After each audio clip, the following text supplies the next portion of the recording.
उत्तराखंड लोक सेवा आयोग अब विवादों के घेरे में फंस गया है।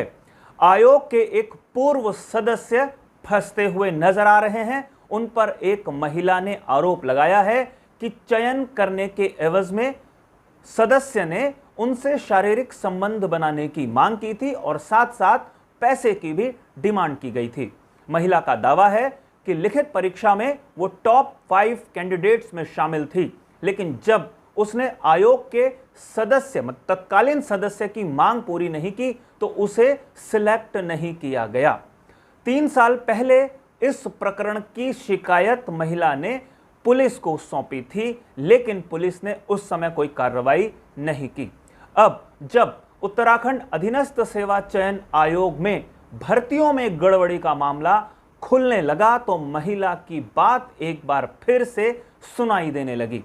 इस पूरे प्रकरण का संज्ञान खुद मुख्यमंत्री पुष्कर सिंह धामी ने लिया और उन्होंने जांच करने के आदेश दिए।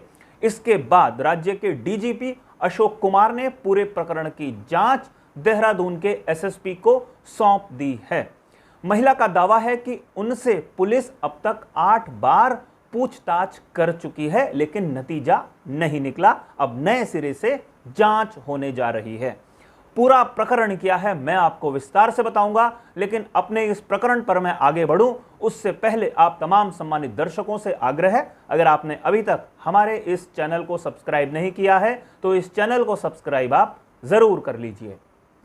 नमस्कार, मैं हूं मनमोहन भट्ट। उत्तराखंड में बैकडोर से नौकरियां बांटने का सिलसिला जारी है। उत्तराखंड अधीनस्थ सेवा चयन आयोग में जिस तरीके की हरकतें हुई उससे आयोग के ऊपर से भरोसा उठ गया, लेकिन भरोसा था तो लोक सेवा आयोग पर। उम्मीद थी कि लोक सेवा आयोग में सब कुछ बेहतर तरीके से संचालित होता होगा, लेकिन एक महिला की शिकायत ने लोक सेवा आयोग के भीतर जो कुछ होता है उसकी परतें खोलनी शुरू कर दी है। एक युवती जो एग्जाम की तैयारी कर रही थी उसने भी एक एग्जाम दिया। कहा जा रहा है कि प्रवक्ता संवर्ग में ये भर्तियां निकली थी। 2018 का ये मामला है। महिला ने दावा किया कि वो लिखित परीक्षा में टॉप 5 पोजीशन पर पहुंची हुई थी। मामला 2019 तक पहुंचा जब इस पूरे प्रकरण में इंटरव्यू प्रोसेस शुरू हो रहा था। महिला का दावा है कि जुलाई में जब नतीजा आया तो उस महिला के होश उड़ गए, क्योंकि उसे जरा सा भी अंदाजा नहीं था कि टॉप 5 कैंडिडेट्स में होने के बावजूद उसका सिलेक्शन नहीं हुआ होगा।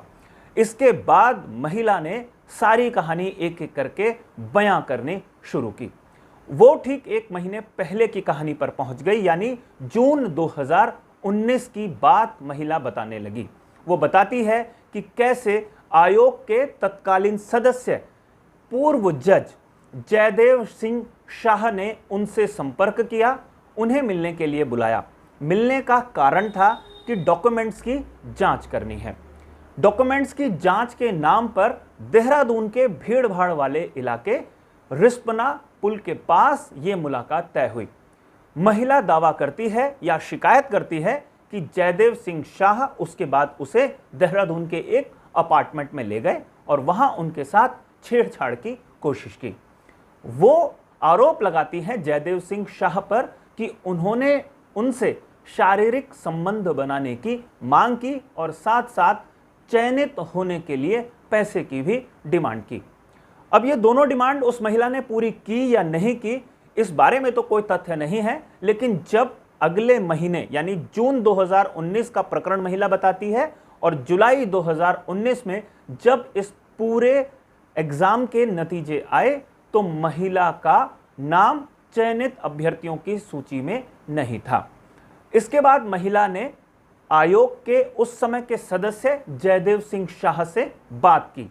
टेलीफोन पर जो कुछ बात हुई ये सारी बातें महिला ने रिकॉर्ड कर ली। अब ये रिकॉर्ड जो इस महिला ने किया है ये नैतिक है या अनैतिक है नहीं मालूम। जो ये मुलाकात करने आयोग के सदस्य से पहुंची थी वो नैतिक है या वो अनैतिक है ये भी एक सवाल है, लेकिन जो कुछ बात हुई वो रिकॉर्ड हो गई और वो रिकॉर्ड होने के बाद अब पब्लिक प्लेटफॉर्म पर मौजूद है। अगर आपने वो बातचीत अभी तक नहीं सुनी है तो आप सुनिए।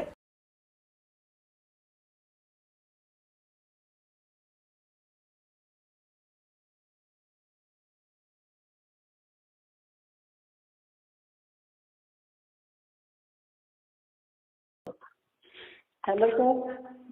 कैसी है? मैं ठीक हूँ सर। आपने मेरा रिजल्ट खराब क्यों किया? अरे ठीक है, सब ठीक हो जाएगा। सर कैसे होगा ठीक? आप ये बताइए ना। जब आप नहीं हो सकता। आप मैंने उसी दिन सुन, पहले सुन। हाँ 500 पोस्ट आ गई है, 507 पोस्ट। सर पता नहीं कब आएंगे, क्या आएंगे, अब फिर क्या 3 महीने में। अरे कल परसों आने वाली है भाई, 10 दिन में उसका होने वाला है। पहले सुनो, और हर हालत में तैयारी कर, और इसमें तेरा हो जाएगा। इतनी बेस्ट तरीके से मेरी तैयारी है ना सर। मैंने नेट क्वालिफाइड किया हुआ 5 साल का। पहले मेरी बात सुन ले। जो बात मैंने उस दिन कही तुझसे कि इसमें नहीं हो पाएगा, तुझे कर दूंगा यहाँ। और दूसरी बात सुन ले, तुम्हारे ग्रेजुएशन में वो भी है साइंस साइड में, तो इसकी आ रखी है ACF की पोस्ट, वो हमारे हाथ पे है ना। मेरी साइंस साइड नहीं है ग्रेजुएशन। सांख्यिकी की भी है, सांख्यिकी कॉमर्स भी है तेरी? नहीं है? नहीं। तो हर हालत में 10 दिन में विज्ञप्ति जारी होने वाली है, और तुझे निकाल दूंगा मैं, देख के रहना। सर मुझे लिखित रूप में दो, या तो मैं कैसे विश्वास करूँ आपका? आप मुझे लिखित रूप में दीजिए कि मैं करूंगा सिलेक्शन। अरे मिल के मैं बता रहा हूँ कि कर दूंगा, लिखित नहीं होता है इसका। तो कब फिर आप मेरे से? 10-12 दिन में एक विज्ञप्ति जारी होने वाली है लेक्चरर की, और 3 महीने के अंदर उसका सारा होना है। इसी सेशन में देना है हमने। तू परेशान मत हो। और 10 दिन में विज्ञप्ति जब मैंने तुम्हें, अरे नहीं आएगी तो 15 दिन में आएगी, कोई बात। तो 5 हमारे पास तो पोस्ट आई गई। हमारे पास 500 पोस्ट आ गई है। 10 दिन में नहीं आएगी तो 15 दिन में आएगी, क्या फर्क पड़ता है उसका? तो आप मेरे को लिखित रूप में दीजिए फिर ऐसे। लिखित रूप में विज्ञप्ति देते हैं क्या? विज्ञप्ति तो खुद अपनी लिखित होती है कि इंटरव्यू में आप सिलेक्शन करेंगे मेरा? कर देंगे। जो पैनल किसी और पे पड़ गया था, हैं? किसी और पैनल में मेरा इंटरव्यू पड़ गया था। गारंटी में कर दूंगा। जा कह दिया, ज्यादा परेशान मत हो सर प्लीज। और पोस्टों के, अरे मैंने कह दिया अब ज्यादा चक्कर में मत पड़। आप इधर सुनिए ना सर। जिन बच्चों को मैंने पढ़ा रखा पिछले 6 महीनों से, उनका सिलेक्शन हो रखा। जिनको एक अब ज्यादा बात करेगी तो ज्यादा बात करने से कुछ होगा नहीं। इतनी बात समझ ले जितना मैंने कह दिया। तो आप और बीच में सुन ले, बीच में इससे बात करते रहना उत्तम से। इसलिए बात करना है कि कहीं छूट ना जाए, फॉर्म भरना छूट ना जाए। कोई और पोस्ट भी बीच में आती है तो ये पता पड़ेगा। मैं बोल दूँ इसको कि उसको बता दे बीच में। लेकिन तू लेक्चरर की तैयारी कर, 2-3 महीने लगेंगे, इसमें हो जाएगा तेरा। ठीक है? तो सर मैं इस पूरे प्रकरण के बाद लोक सेवा आयोग के भीतर हड़कंप मचना स्वाभाविक था। पुलिस के पास ये महिला अपनी शिकायत लेकर पहुंची थी। कहा यह भी जाता है कि महिला आयोग तक भी ये मामला पहुंचा था, लेकिन कोई सुनवाई इस महिला की नहीं हुई, जो बात ये महिला बताती है। अब एक बार फिर से इस पूरे प्रकरण का संज्ञान लिया गया। पूरा प्रकरण खुद मुख्यमंत्री पुष्कर सिंह धामी के सामने आया। धामी साहब ने देर नहीं की, और जिस तरीके से उत्तराखंड अधीनस्थ सेवा चयन आयोग में गड़बड़ी की परतें खुलनी शुरू हुई, उसके बाद उन्होंने लोक सेवा आयोग के भीतर की गड़बड़ियों को भी खोलने के लिए आदेश जारी कर दिए। डीजीपी अशोक कुमार ने भी बिल्कुल देर नहीं करी, और तुरंत उन्होंने एसएसपी देहरादून को जांच के आदेश कर दिए हैं। अब देखना यह है कि इस पूरे प्रकरण में जांच किस दिशा में आगे बढ़ती है, जांच किस तरीके से की जाती है। जो पीड़ित महिला है उसका दावा है कि उससे पुलिस 8 बार पहले भी पूछताछ कर चुकी है, उसका नतीजा कुछ नहीं आया। पीड़ित महिला का एक और दावा है, वो ये कहती है कि पुलिस के कुछ अधिकारियों ने उससे अपनी जो शिकायत है उसको वापस लेने के लिए भी दबाव डाला था, लेकिन वो पीछे नहीं हटी। अब ये देखना बहुत महत्वपूर्ण है कि जो नई शिकायत हुई है या जिस तरीके से नई जांच हो रही है, उस पर देहरादून पुलिस किस तरीके से अपनी जांच को आगे बढ़ाती है। एसटीएफ जिस तरीके से उत्तराखंड अधीनस्थ सेवा चयन आयोग के गड़बड़ी के मामले में जांच कर रही है और शाबाशी लूट रही है, उसके बाद दबाव देहरादून पुलिस पर है कि वो इस प्रकरण को जल्दी से जल्दी सॉल्व करे और वाकई में अगर किसी ने गड़बड़ी की है तो उसे भी अरेस्ट कर जेल की सलाखों के पीछे भेजे। और अगर महिला का दावा गलत है तो ऐसी महिला का भी कोई ना कोई सजा जरूर मिलनी चाहिए। अब देखना यह है कि क्या नतीजा निकल कर आता है।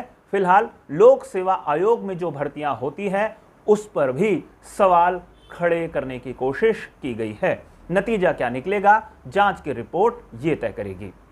साथियों, हमारी आज की इस रिपोर्ट में फिलहाल इतना ही। अगले रिपोर्ट में आपसे एक बार फिर मिलेंगे, लेकिन जाने से पहले दो विशेष आग्रह है हमेशा की तरह। ये रिपोर्ट अगर आपको पसंद आई हो तो इसे लाइक कीजिए, इसे शेयर करके अपने मित्रों तक जरूर पहुंचाइए। और इस चैनल को आपने अगर अभी तक सब्सक्राइब नहीं किया है तो इस चैनल को भी सब्सक्राइब आप जरूर कर लीजिए। नमस्कार।